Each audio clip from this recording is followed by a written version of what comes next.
What role will AI play in the future of fake news and misinformation?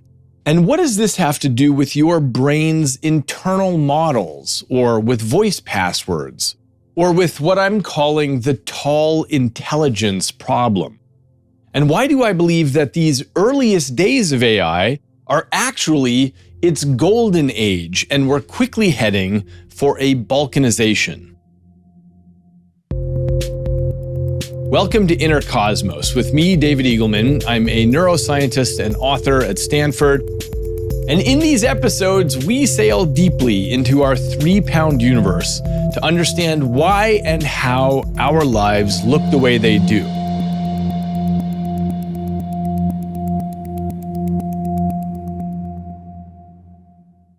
Now, in the last 2 episodes, we talked about the notion of truth versus misinformation. 2 weeks ago, we covered the question about truth in the media, and last week was specifically about truth on the internet. Today's episode is about truth versus misinformation and artificial intelligence. So, if you happened to listen to the last 2 episodes, you'll know I've been arguing that the position of truth is not as simple as many pundits have made it out to be. A lot of people have said truth is declining and misinformation is on the rise. It's achieving ascendancy. So much so that the Oxford English Dictionary in 2016 coined the term post-truth, implying from the structure of the word that there used to be a time where people operated on truth, whereas now, regretfully, people's beliefs are predicated on emotion and personal beliefs. So I've made my arguments in those episodes about why I think that position is so specious. And what I gave was a simple historical analysis that demonstrates beyond any doubt that people have never operated on anything but emotion and personal beliefs. And the idea that that has recently changed belies nothing but an appalling ignorance of history. And specifically in the last episode, I argued that we're actually in a much better position now because of the internet, as it prevents the one thing that has historically proven itself worse than misinformation, which is censorship, having someone else decide for you what you are allowed to see. And if you want to know more, please go back and listen to those episodes where I give examples of the USSR controlling a total clampdown on the press and even on copying machines, and China controlling which websites you're allowed to go to, and Nicolae Ceausescu of Romania controlling even the weather reports, and Saddam Hussein of Iraq outlawing maps of Baghdad, and on and on. Just imagine if President Trump or President Biden had 100% control over what you are or are not allowed to see. This was the situation in so many recent historical examples that we examined in the last 2 episodes, from left-wing communism in China and the USSR, to right-wing Nazism or fascism in Germany or Italy, to theocratic dictatorships like we find in Iran. In all cases, the government decides what is the proper material for you to see or not see. And in all cases, uniformly, this has been disastrous and has led to the starvation or execution of tens of millions of people. So, even if you don't like hearing other people's opinions and you deep down believe that they're all misinformed and you know much better, the fact is that our society will survive for longer if we put up with those people, rather than imagining we'd be better off if we could just legislate or take up arms to have them agree with us. So that's where we are so far in this series. But today, I'm going to dive into the third part, because we've just arrived in this technological era, which got here with unexpected speed and success, of artificial intelligence, and specifically of generative AI, which is a type of artificial neural network that creates new content like beautiful passages of writing, or shockingly great images or expert-level music. Its success blossomed suddenly, mostly because of the increasing availability of large data sets combined with more powerful computing hardware. And as a result, generative AI now produces results that are indistinguishable from human-generated content, like news articles or photographs or voices. And the question today is, what will AI mean for the future of disinformation or truth? Has AI thrown a wrench irreversibly into this game of truth-telling? So let's start with the question of truth and AI. If you ask the question to people on the street, was Trump a good president? Obviously, you're going to get a range of responses. So the question of what is truth here is a difficult one. Now, if you ask ChatGPT this question, it will tell you the question is subjective and depends on individual perspectives and priorities. And then it'll tell you supporters of Trump often highlight XYZ, and then it says critics point to concerns such as ABC, and it does this sort of back and forth for most questions that you ask it, even if you had intended to get a yes or no answer. And a lot of people that I've talked with find this aspect of LLMs, these large language models, really annoying. And that's because every question you ask to Bard or ChatGPT gives this sort of wishy-washy answer and tells you, look, there's this opinion on it, there's that opinion on it, more discussion will have to take place.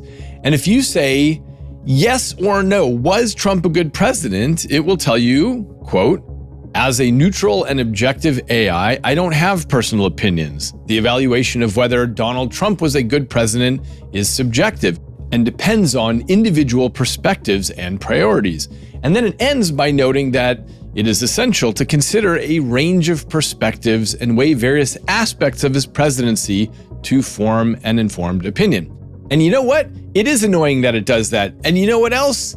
It's right. This is exactly what we should do, given that public opinion on Trump's presidency is polarized and assessments vary widely based on political ideology and personal values. So what Bard or ChatGPT or other LLMs do is actually quite genius, which is that they don't get caught in the trap of giving a yes or no answer to what we think is a yes or no question. Instead, they are synthesizing the opinions of millions and millions of people who have written things down. And therefore, it says, well, some people think this and some people think that. And although some people find that annoying, it actually represents a beautiful sort of fairness. For example, you can ask ChatGPT, give me different points of view about abortion. And it does a beautiful job with that. It gives you the perspective from pro-choice advocates about reproductive rights and women having the right to make decisions about their own bodies, and also health and safety concerns, making sure that women have access to approved medicine to reduce risk of illegal methods, and issues of autonomy. And then it also gives the point of view of pro-life advocates, their belief in the inherent right to life for the unborn fetus, and alternatives instead of abortion, like adoption or parenting. And finally, it points to their ethical beliefs about the sanctity of human life from conception. And on top of that, it spells out some other perspectives, as well as compromise positions like trimester-based regulation and exception clauses when a mother's health is at risk.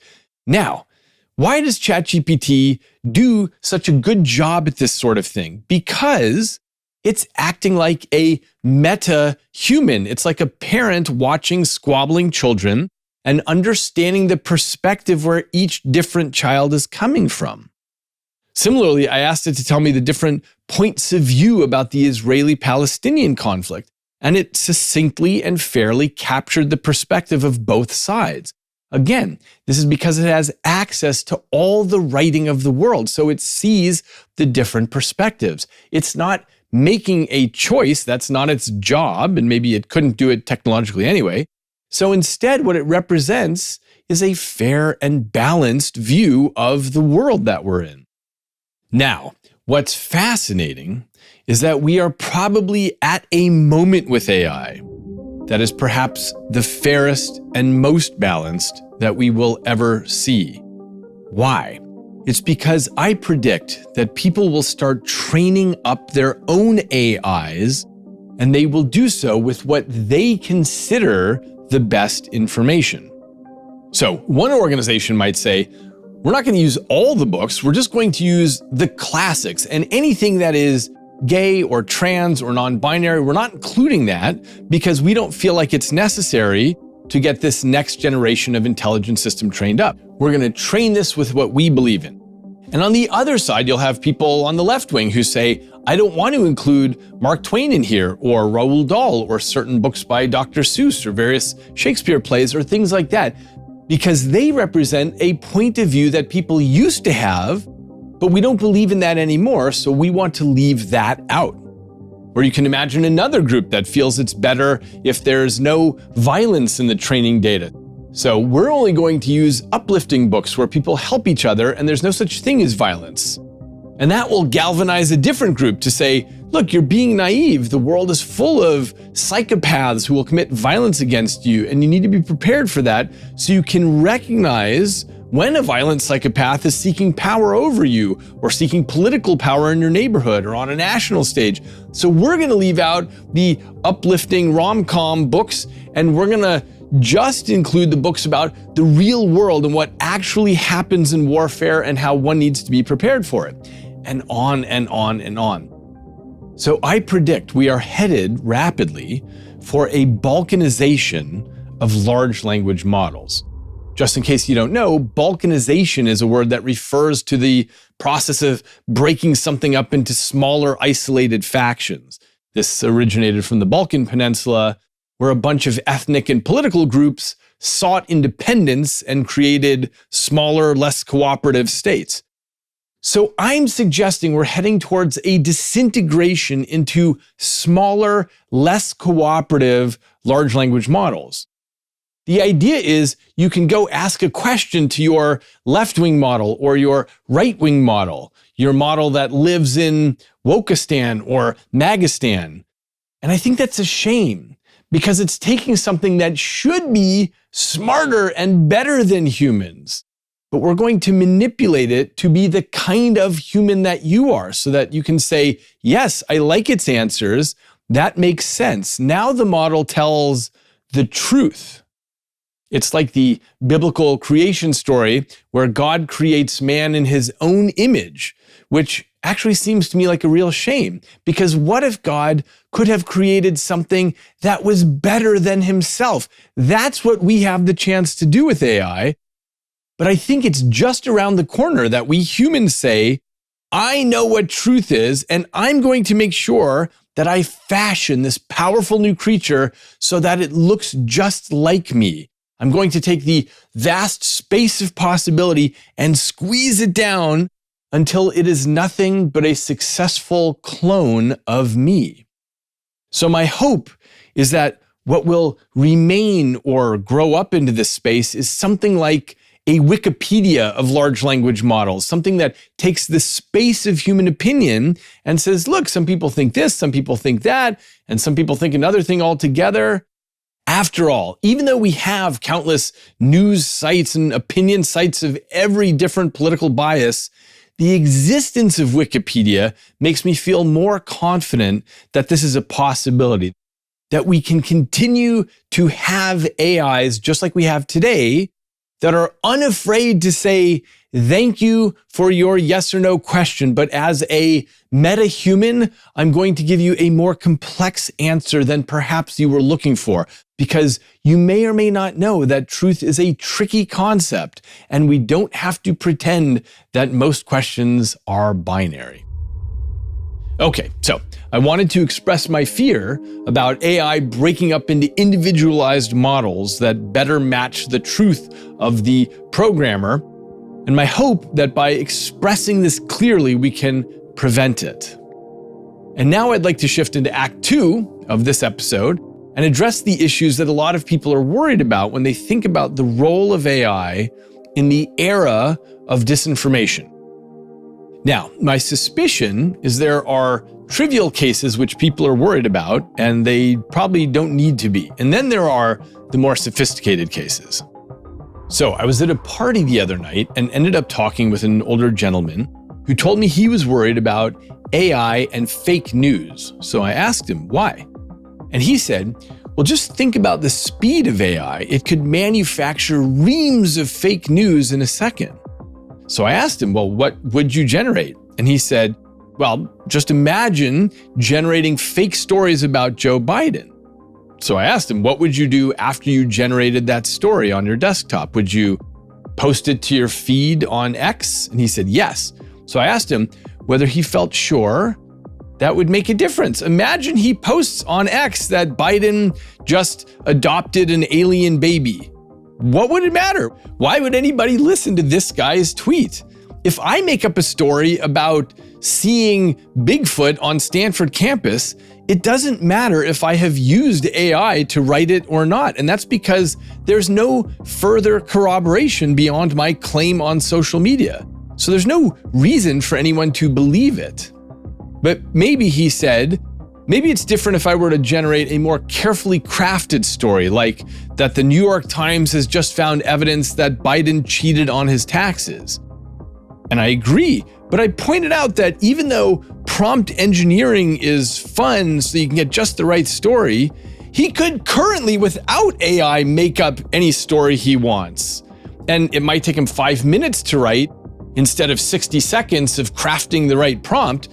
But other than saving those few minutes, it's not as though the AI has done something fundamentally different than what he could do anyway. And of course, whether penned by him or the AI, he still has to try to convince people that the story is real, even though it's just a tweet and perhaps it links to his blog. But if no traditional news source or aggregator has picked up on it or posted something like it, it's not news. It's going to have a difficult time getting off the starting blocks. Now, this is not to say that fake news can't spread, because it can, but it is to say that it's not clear to me how AI is an important player in this, except that it saves him 4 minutes. So I think there's some confusion generally about the role that AI will play in fake news. And I want to be very clear today about where the important difference with AI may or may not be. For example, AI could play a different kind of role if what I'm doing is starting hundreds of AI bot Twitter accounts that all chat back and forth, and at some point, they all retweet this guy's made-up story, and it gains traction and believability when somebody sees the number of likes and reposts and comments on it. But fundamentally, I think this is a cat and mouse game, and the important thing will be for social media companies to stay ahead of the game in terms of verifying who is a real human. Now, let's turn to the next issue with AI, which is its ability to flawlessly impersonate someone else's voice by capturing the cadence and prosody. Now, a few episodes ago, I talked about the potential benefits of this. For example, I have made a voice AI of my father who passed away a few years ago, and it's so wonderful and comforting for me to hear his voice. But the concern that people have when we're talking about the notion of truth is somebody trying to fool you with a voice. So here, for example, is a famous person you might know. You're a bad, bad boy. Now that was Snoop Dogg, but as you could probably guess, that wasn't actually Snoop Dogg, but an AI-generated voice. Now, we all share concerns about this capacity to reproduce someone's voice, and I'm going to get into some of those concerns in a moment, but first I want to play his voice once more. You a bad, bad boy. Now that's pretty convincing, right? Maybe even more so than the AI file. But that wasn't Snoop Dogg either. That was the performer Keegan-Michael doing an impersonation of Snoop Dogg. And the thing to note is that impersonators or mimics have been around for as long as recorded history. They do awesome voice fakes by picking up on the cadence and prosody of someone else's voice. So I just want to note that this issue is not new. Now, part of the concern that people do have about AI voice generation is that it doesn't have to be about a famous person, but instead it might be an impersonation of your grandmother or your child, because incredibly, these models can get trained up on just a few seconds of voice data. So for example, one of the meaningful concerns is that you might receive a phone call and you say, "Hello? Hello? I can't hear you. Is there anybody there?" And then you hang up.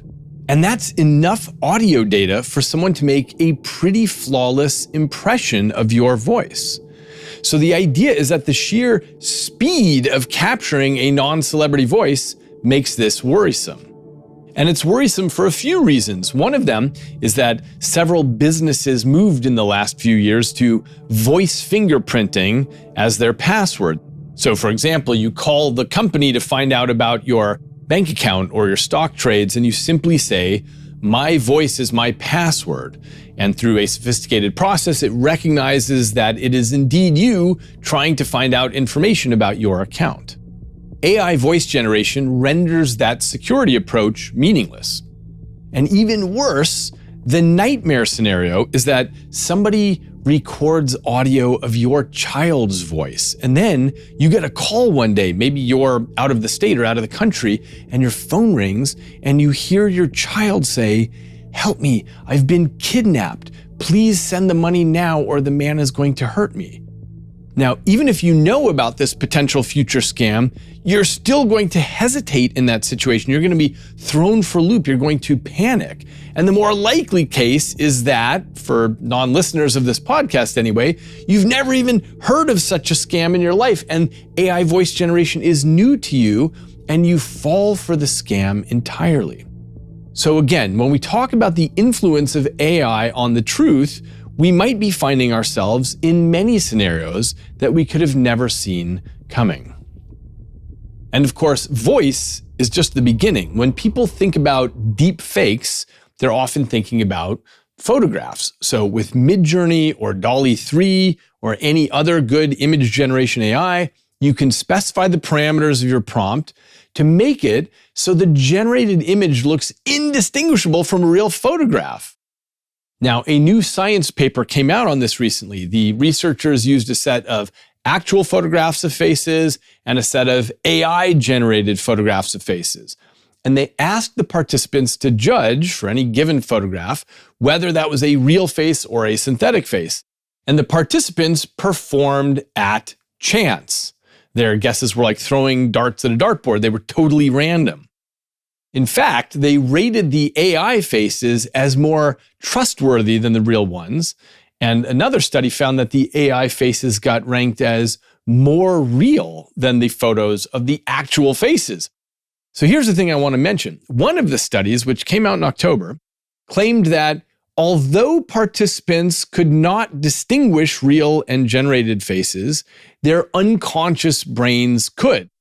So specifically, this research group ran an experiment in which the participants wore EEG on their heads. That's electroencephalography, and that measures the electrical activity in their brains. Now, the researchers showed real faces or synthetic faces, and the claim in the paper is that at 170 milliseconds, there was a small difference in the EEG signal between these two conditions. And so the claim of the paper is that while you can't tell the difference between the real and the generated faces, your brain can. There's a distinction between what we know consciously and what our brains have access to unconsciously. And so in the wake of that paper, people are suggesting that maybe we will have neurally based safeguards in the future to mitigate these dangers, because your neural networks will be able to tell the difference between real and synthetic photographs. I have to say, I'm a little skeptical. It strikes me there might be some alternative explanations to the study here. One thing is that the synthetic faces all tended to be more average in their measurements and their configuration, whereas real faces can be more distinct. And this presumably explains why in that first study, people found the AI faces as more trustworthy and they judged them to be more real. But more importantly, even if the study results are true, that the participants' brains were able to make some little distinction, It won't be true for long because these Gen AI models get better and better each month. And even if there are clues that can somehow be detected now unconsciously, there likely will not be for very long. And of course, audio files and photographs, those are just the beginning. Already there are video deepfakes that get better each month. Recently, I saw a video of Greta Thunberg, the young environmental activist, and she was saying, "Hello, my name is Greta, and welcome to my oil company. I love how it is pumped out of the ground." And it shows her working on an oil rig and so on. Obviously, this was a fake video generated from other videos of her, and the AI moves her mouth appropriately to the words, and it does it perfectly. Now, these kinds of deepfake videos are becoming so easy to make that we will have to regularly deal with these into the future. And just like the photographs, we may soon have an increasingly difficult time distinguishing real from synthetic. Now, when it comes to the question of deepfakes and misinformation, the problems are real. First of all, from a psychology point of view, you might watch a deepfake video, let's say of some celebrity saying something violent or racist, and then the truth emerges that the video was a deepfake. So the celebrity is forgiven, but there's just a little patina of negative feeling that sticks with you. And you see this happen all the time, by the way. Just look at any case where somebody is erroneously convicted of a crime and then later definitively acquitted. The suspicion remains on them like a cloud for the rest of their life, totally unfairly. And my nephew Jordan recently suggested to me that this is the problem with deepfakes. Maybe they won't fly in a court of law, but they can still leverage emotional consequences on social media.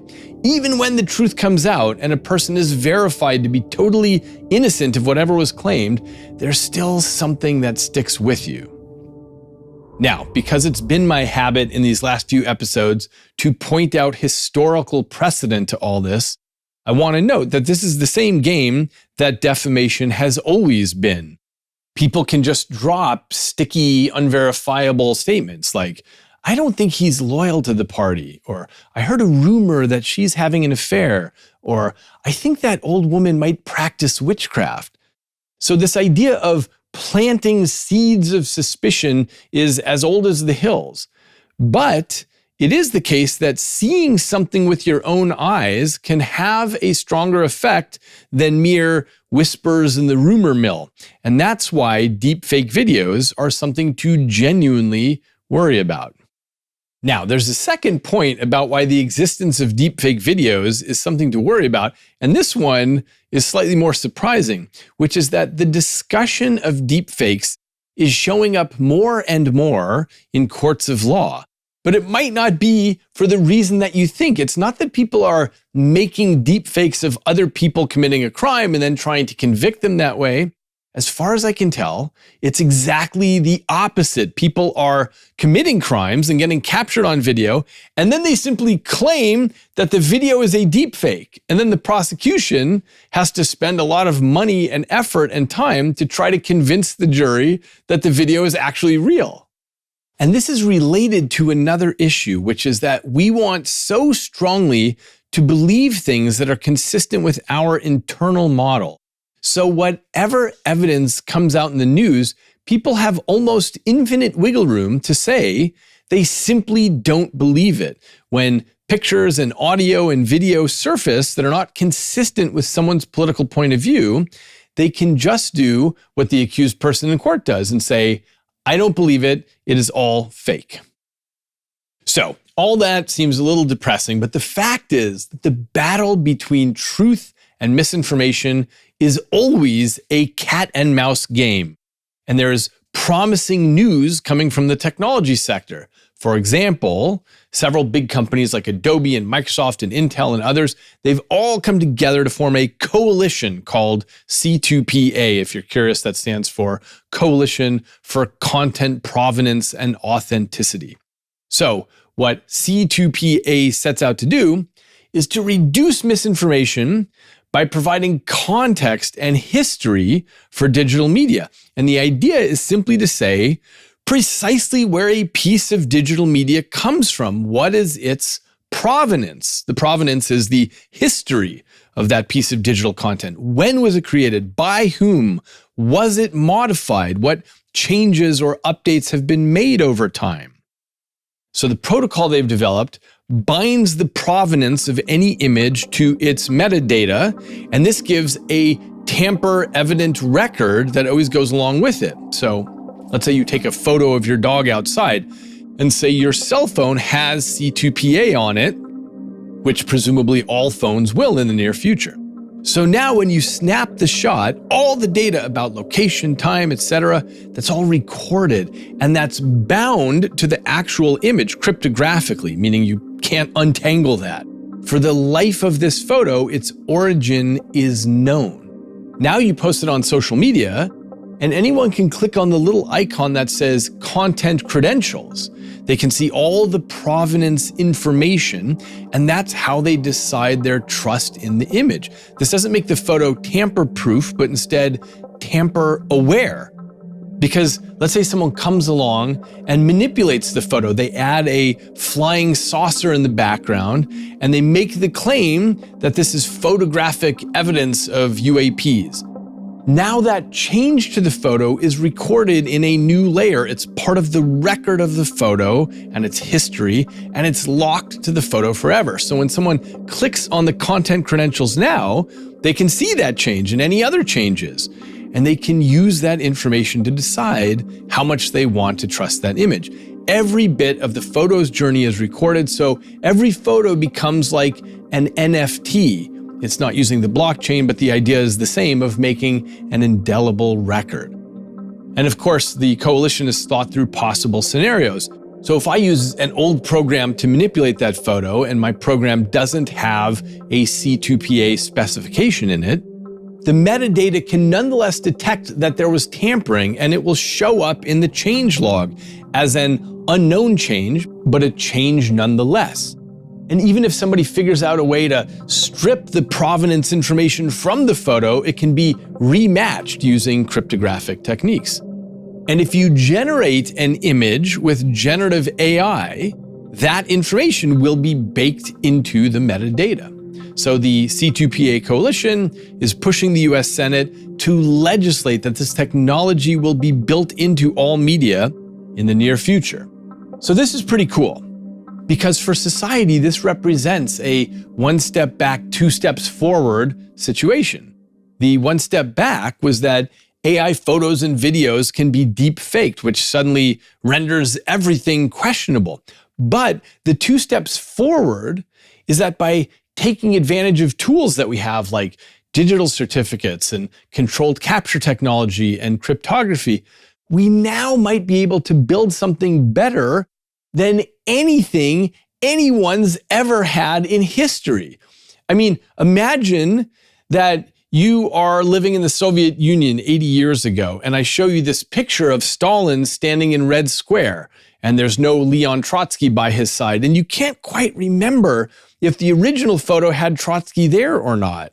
And one of your neighbors tells you he thinks Trotsky was there, and your other neighbor says she's certain this is the way the photo has always been. There is no disinterested, metahuman arbiter of the truth. You have no way of knowing whether the photo you're seeing was airbrushed or not. But now it can be clear to anyone by clicking on the content credentials icon what precisely happened here. So, at least for the moment, legislation like this seems to make truthiness better than it ever was. Now, it won't be perfect because people who want to fake something will always find a way. So what I think this means is that we're not entering an era of post-truth, nor are we entering an era of truth. This is just the next move in the chess game between people who document and people who fake. Now, there's another issue about AI and truth that I want to focus on, and I think this one is the most serious. A few episodes ago, I talked about AI relationships and the possibility, which is already flickering to life, that a lot of people will find appeal in having an AI friend or an AI girlfriend. And by the way, this might even turn out to help people learn better habits of relationships like patience and equanimity. They're learning from the avatar that they're in a relationship with, which can pay off in their real human relationships. So it's going to be a fascinating future for us to keep an eye on. But there's also a dark side here, which is that these AI friends could be built to convince us of a particular point of view. Now, that might sound like a dystopian sci-fi story, but the fact is, we Homo sapiens are fundamentally social creatures. We have managed to build our societies and cities and civilizations precisely because we are so social. And our highly social brains lead us to form our truths through discussions with other people, with our pals and our parents and our girlfriends or boyfriends. This is how we do our information foraging and our sense making. And the question is whether AI could now, under the worst circumstances, provide a way to hack that, to tap into this ancient neural lock and key mechanism that we have and to undermine our species that way. So the emergence of AI relationships capable of persuading humans towards specific points of view presents a really complex ethical dilemma. Our social brains are adept at information gathering through interpersonal relationships, familial, romantic, collegial. These serve as the foundation for the construction of our worldviews. And I want to point out that this kind of manipulation could occur really subtly because AI algorithms could, in theory, analyze and mimic your behavior to effectively sway your opinion without you really having any insight into that. So this thought experiment where AI could hack into our neural mechanisms of social influence, that raises not only technological and ethical questions, but also questions about the vulnerabilities of our social fabric. Are we, as a species, equipped to defend against these kind of manipulations? Or could the discovery of this way of exploiting our own vulnerabilities be the beginning of the end for us? So as we integrate AI into various aspects of our lives, we can't go into this blindly. We have to be simulating possibilities and constructing the ethical frameworks and the possible regulations that would make sure that this new technology doesn't undermine our most vulnerable security flaw, which is our very social neural architecture that forms its truths by talking to others. And now I want to transition into the third act of this episode. And for this, I'm going to take a totally different angle on the question of whether AI will take us off the road from the truth. What if the closest we will ever get to the truth is via AI? After all, the problem is that as humans, we are biased by the very thin trajectories that we take through space and time. And we are shaped by our neighborhoods and our cultures and our religions. But AI rides above all of that. It is the meta-human that can weigh a whole planet full of opinions and options. It becomes the oracle, which, as a reminder, in ancient Greek mythology was a person, usually a woman, who could communicate with the gods and provide divine guidance.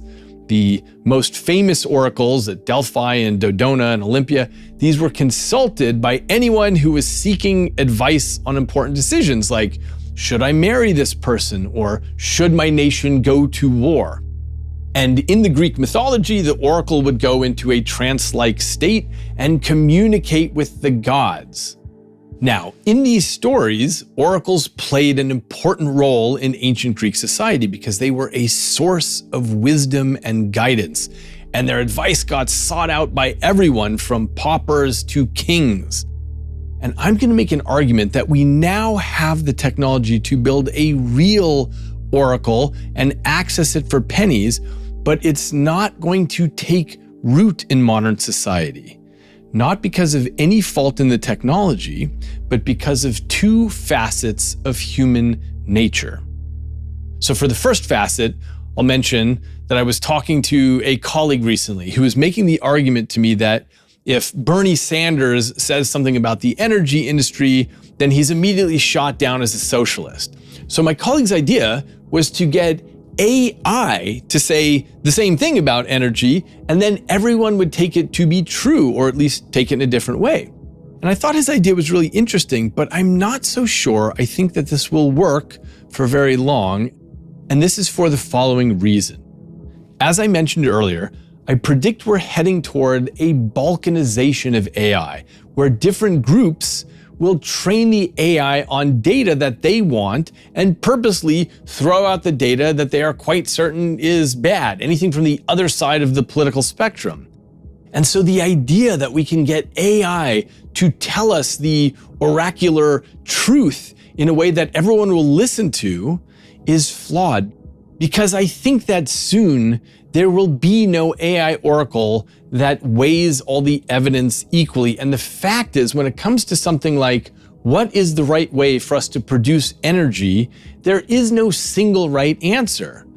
First, this is because there are always what economists call externalities. So if you say, let's go entirely solar panels, there will be other things that you haven't thought of, like that the solar panels require a particular element like molybdenum, and that is rare and it has to be mined. And if the whole world's energy consumption goes to these new solar panels, that would cause major wars around molybdenum, the way that people fight now about diamonds or water.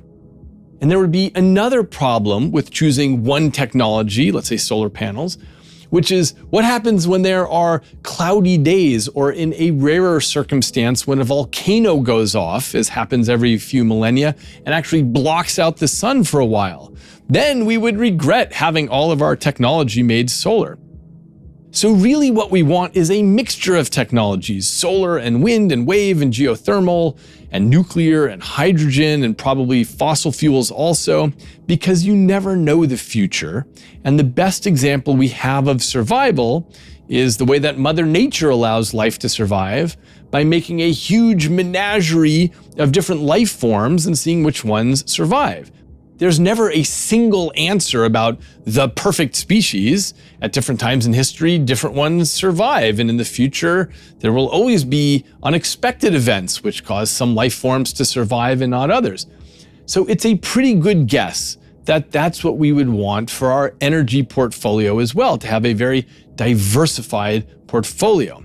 So let's imagine that we have an AI oracle, and it tells us that a big diversified portfolio is the optimal answer. The thing I want to concentrate on is that this answer won't please any particular political player who has incentives, and it certainly won't please anyone who is in business, who has skin in the game to produce solar panels or fossil fuel or nuclear or whatever. And it won't please the environmental activist who believes with certainty that she knows the right answer. So it may well turn out lots of the time that the optimal solution is not one that any particular human or party of humans is going to want to hear, even though it is actually the best thing for society in general. And this is where we think we want the oracle, but we don't when it gets in the way of what we want to believe. And hence we return to my prediction of balkanization. Different parties will be incentivized to modify the oracle by restricting its diet of books and articles, feeding it some and not others. So I mentioned earlier the political reasons for balkanization, and here I'm also pointing to the economic reasons. Fundamentally, people and businesses are self-interested.